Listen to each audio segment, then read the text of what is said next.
지난해 국내 외교 안보 분야 관계자들에게 대량 유포된 피싱 메일이 북한의 해킹 조직인 김숙희의 소행인 것으로 파악됐습니다.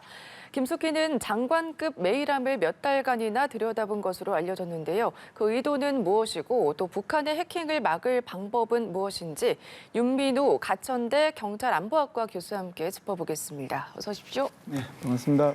네, 안녕하십니까. 먼저 지난해 국내외 외교안보 전문가 150명에게 대량 유포됐던 피싱 메일 사건부터 짚어보겠습니다. 이게 굉장히 규모해서 피해자들은 경찰한테 연락이 올 때까지 몰랐을 정도라면서요. 네, 기본적으로 이게 그 사이버 분야 전문가들이 아니시면은 네. 이렇게 그 사이버 공격, 뭐 어떤 해킹 피해를 당하면 본인들이 인지하지 못하는 경우들이 굉장히 많이 있습니다. 그래서 이건 뭐 통상적인 상황이고 특별히 이분들이 뭐 부주의하거나 뭐 그렇다기보다는 그 통상적인 상황이라고 볼 수 있겠습니다. 네. 추적을 교란하는 치밀함까지 보였다고 하는데 어떻게 좀 한 겁니까? 기본적으로 뭐 여러 가지 방법들을 쓰는데 여기서 이제 우리가 좀 파악이 되는 거는 그 사회공학적 방법이 동원이 됐는데 이제 그 교수들 같은 경우에는 뭐 논문 심사를 해달라거나 아니면 학회 세미나에 발표나 토론을 해달라거나 이런 메일들이 수시로 오거든요. 네. 그래서 이제 그렇게 이 자기가 잘 아는 학회라든가 아니면 거기에 이제 간사라든가 총무라 같은 분들이 이제 그 교수님한테 이메일을 보내면 거기에 뭐 답을 뭐 통상적으로 하고 그런 메일들이 하루에도 뭐 몇 건씩 오기 때문에 기본적으로 이거에 인지하기가 쉽지 않고 그리고 이제 피드백하고 이렇게 메일이 왔다 갔다 하는 과정에서 뭐 논문을 다운받거나 뭐 저기 뭐 행사 자료를 다운받거나 이렇게 되면 이제 자연스럽게 이렇게 다운로드가 되는 상황이어서 네. 예, 이게 사실 이 정도까지 간 거는 그 북한 해킹 조직에서 그 해킹 기법이 상당히 발전이 됐다. 그러니까 그 사이버 기술적인 발전과 동시에 그 한국의 그 전문가들이 어떻게 이제 관계를 이루고 있고 그 행태가 어떻게 이루어지는지를 면밀하게 파악하고 사회공학적 방법까지도 굉장히 세련된 형태로 이제 그 발전했기 때문에 이게 사실 그 미리 예상하고 막기가 상당히 어렵다라고 볼 수 있겠습니다. 예, 굉장히 사이버 기술도 발전을 했고 이런 얘기를 해주셨는데 이게 말씀해 주신 것처럼 북한의 최대 해킹 조직인 김숙희였다 이렇게 밝혀졌습니다. 우선 김숙희 하면은 국내에서도 여러 차례 유명세를 탄 북한의 최대 해킹 조직 아니겠습니까? 네, 맞습니다. 얼마 전에 그 대북제재 대상의 리스트로도 올랐고요. 네. 기본적으로 이제 우리가 김숙희 이러면은 이 해커 조직의 이름에 이제 그 굉장히 이 주의를 기울이게 되고 통상적으로 이 일반적인 분들은 그래 그래서 뭐 북한 해킹 조직 라자루스 뭐 블루노르프 안다리엘 뭐 이렇게 하면 네. 이게 뭐 특별한 비밀 결사 조직이고 이 이름이 뭐 이렇게 공식적인 이름인 것처럼 좀 그런 착각을 하는 경우들이 있는데 기본적으로 이런 이름들은 그 보안업체가 붙이는 거고요.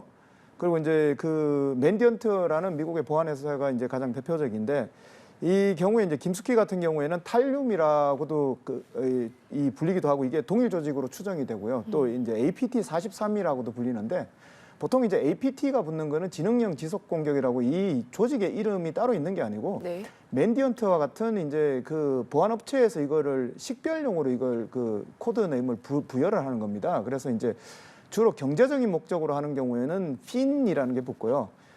정확히 추정이 안 되고 아직 확정이 안 된 상태에는 UNC가 붙고 그 뒤에 고유 넘버가 붙고 네. APT가 붙는 경우에는 보통 이제 이게 국가 행위자와 같은 굉장히 고도의 기술적 역량을 가진 배우자가 이제 그 있다라고 이제 추정이 되는 상황이고요.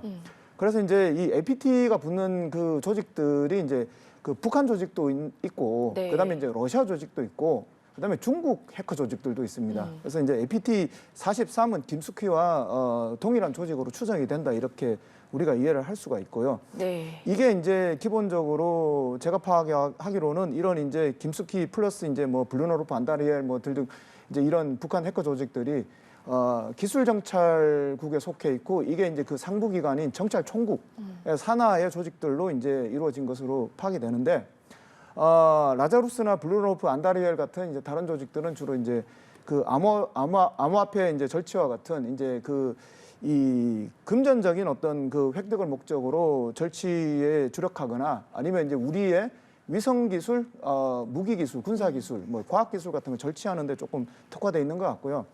김숙희 같은 경우에는 이번에 나타난 사례가 전형적인데, 네. 그러니까 이제 우리의 이제 그 안보 전문가들, 싱크탱크 전문가들, 그다음에 이제 전직 이제 정부 고위 관리들, 뭐 이런 분들을 이제 그 사회공학적 방법, 그다음에 이제 해킹 기술을 통해서 이제 이런 분들의 정보를 이제 이 수집을 해서 우리의 이제 외교 정책 또는 이제 대북 정책 네. 뭐 이런 것들에 대한 방향성을 좀 파악하는 데 좀 주력하고 있는 것 같은데 네. 그럼에도 불구하고 여전히 뭐 암호화폐 절차라든가 다른 어떤 이 범죄 네. 또는 이제 그 사이버 공격에도 역시 이제 동원될 수 있다. 뭐 이렇게 정리가 될 것 같습니다. 알겠습니다. 뭐 중국도 그렇고 러시아도 거대 해킹 조직이 있기 때문에 이 북한의 김숙희를 주체로 지목하는 데까지는 상당한 기간이 좀 걸렸을 걸로 보이거든요. 그럼에도 불구하고 뭐 어떤 수법을 파악했기에 김숙희다 딱 이렇게 알 수가 있었던 거죠? 이게 이제 우리가 사이버 공간이기 때문에 이게 굉장히 좀 뭐 미스터리어스하게 이제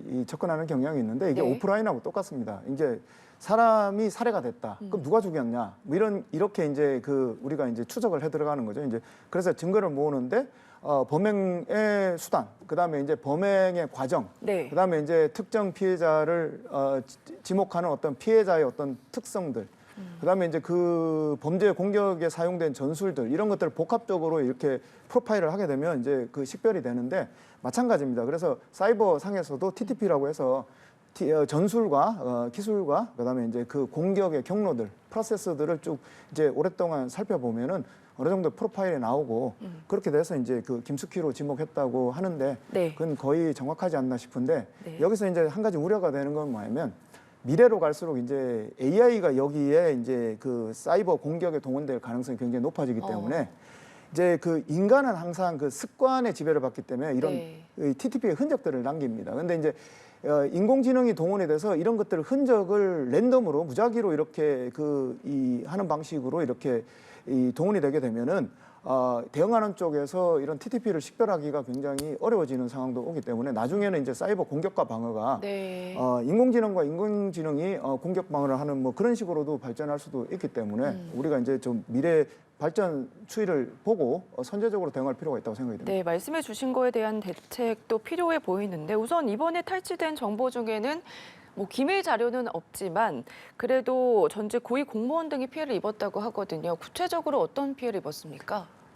이게 이제 피해가 발생해서 금전적으로 뭐 어떤 기밀이 샜냐 그건 아니에요. 예. 근데 이제 이게 무슨 문제가 발생을 하냐면 전직 장차관급 그다음에 이제 싱크탱크의 주요한 연구자나 교수들은 기본적으로 정부에 이제 들어갈 수도 있고요. 그다음에 이제 정부의 어떤 정책에 이제 여러 가지 자문을 하거나 여러 가지 이제 교류를 하게 되는데 이렇게 이제 이메일에 들어가서 메일들을 전부 모니터링하게 되면은 네. 이제 첫 번째 문제가 뭐냐면 이 사람들이 누구와 연결돼 있는가. 그러니까 이 공격받은 사람들이 실제 타깃이라고보다는 이 사람들을 통해서 이제 다른 우리 정부의 정책의 재원과 수령과 집행 과정이 어떻게 되는가에 대한 전체 네트워크를 파악할 수 있는 환경 구조를 파악할 수 있는 어떤 스태핑 스톤으로 사용될 수가 있는 그런 이제 네. 위험성도 있고 그리고 이제 기본적으로 이렇게 되면 이분들의 이제 어떤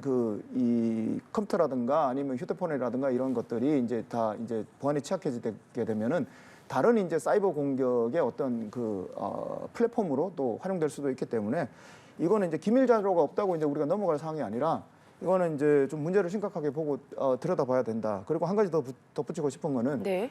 전문가들이 보면은 이게 다 알려진 정보라고 하더라도 기밀 정보가 아니지만 이런 통상적인 정보들을 모아서 종합적으로 분석을 해보면 우리 정부의 정책 방향이라든가 어떤 대응 방향이라든가 이런 것들에 대한 아이디어를 북한 당국에 줄 수 있기 때문에 네. 기밀 자료가 아니어도 전문가들이 분석하게 되면 이게 굉장히 중요한 정보로 변환될 수 있기 때문에 역시 또 중요하게 들여다봐야 된다라고 이제 말씀을 드릴 수 있겠습니다. 네, 앞서서도 좀 말씀을 해주셨는데 북한이 최근에 군 정찰 위성을 발사한 것에 대응을 해서 김숙희를 대북 독자 제재 대상에 포함시킨 바가 있습니다.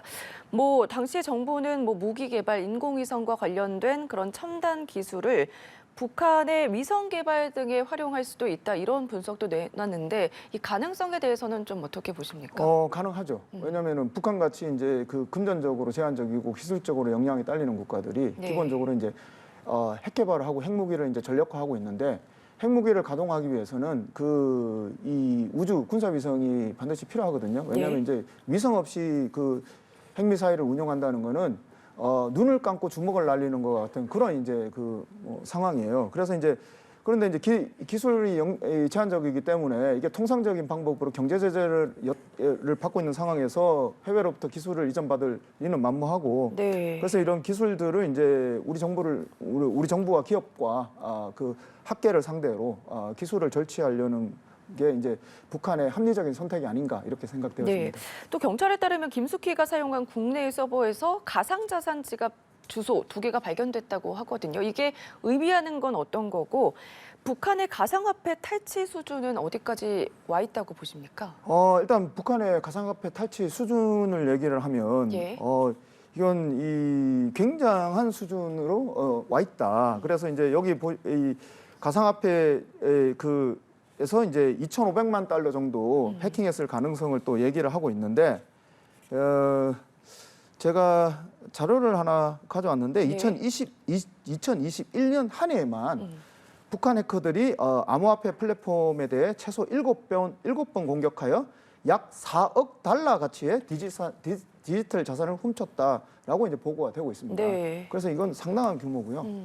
사실상 북한이 다른 경제 수단이 거의 이제 뭐랄까요, 바닥에 이런 상태에서 북한이 이제 외화를 벌어들이는 통로가 범죄적인 방법들인데 그 중에 하나가 이제 암호화폐 해킹, 사이버 공격을 통해서고 두 번째가 이제 마약 판매 그리고 그다음에 이제 그 노동력의 해외 노동력 송출을 통한 노동 착취 뭐 이런 것들이 이제 주요한 이제 그 외화벌이 수단으로 이제 된 거죠. 사실상. 네. 여러 가지 우려스러운 점들을 말씀을 해주셨는데 더 우려스러운 것은 북한의 해킹 방식이 갈수록 교묘해지고 있다는 겁니다. 해킹 조직도 7,000명에 육박을 하고 표적도 점점 넓어지고 있다고 하는데 이와 관련해서 어떤 대책이 좀 필요할까요?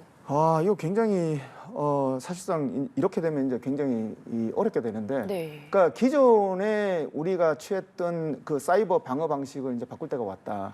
그러니까 이제 기존의 방어 방식이라는 건 뭐냐면 담장을 높이 쌓아 올리는 거거든요.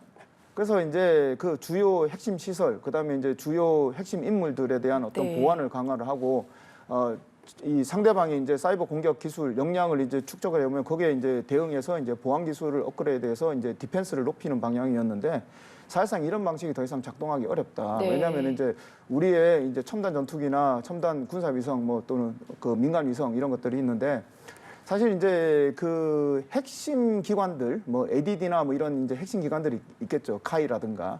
근데 이제 거기는 상당히 보완이 되어 있습니다. 근데 이제 문제는 뭐냐면 이게 이 산업 구조가 여러 가지 이제 하청업체라든가 그다음에 이제 그 교수들한테 기술 개발과 관련된 용역을 주는데 그러면 이제 대학 연구실이나 연구소의 연구실 뭐 이런 데 다 포함이 되는 거죠. 그런 이렇게 넓게 펼쳐진 민간 네트워크들이 네. 이 보안에 굉장히 취약하다는 거죠. 하청업체들 또는 하청업체 또 재하청업체들에게 그 뭐랄까요 ADD나 이런 그 핵심 보안 기술 핵심 보안 시설 정도의 수준의 사이버 보안 역량을 구축하기를 기대하는 건 사실상 한계가 있다.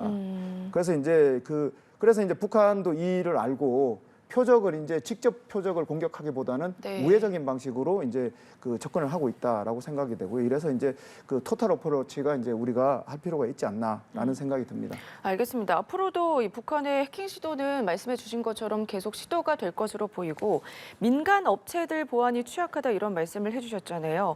보안 전문가가 아니더라도 어떤 거를 인지하면 좋을까요?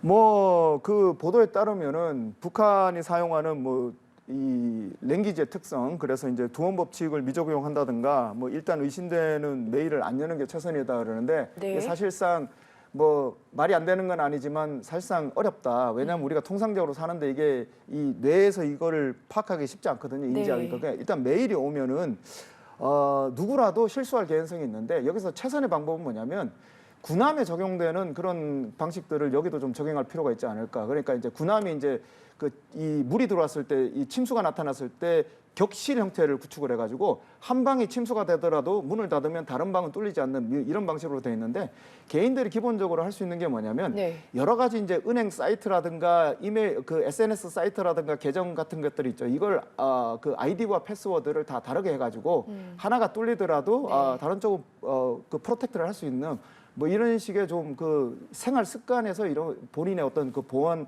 습관을 좀 생활화하는 게 좀 더 필요하지 않을까 뭐 이런 생각이 네. 듭니다. 보통은 메일 같은 거 똑같은 거로 뭐 패스워드도 똑같이 하는데 네. 말씀해 주신 것처럼 뭐 습관의 변화가 좀 예. 필요해 보입니다. 네, 여기까지 들어보겠습니다. 지금까지 윤민우 가천대 경찰안보학과 교수와 함께 짚어봤습니다. 고맙습니다. 감사합니다.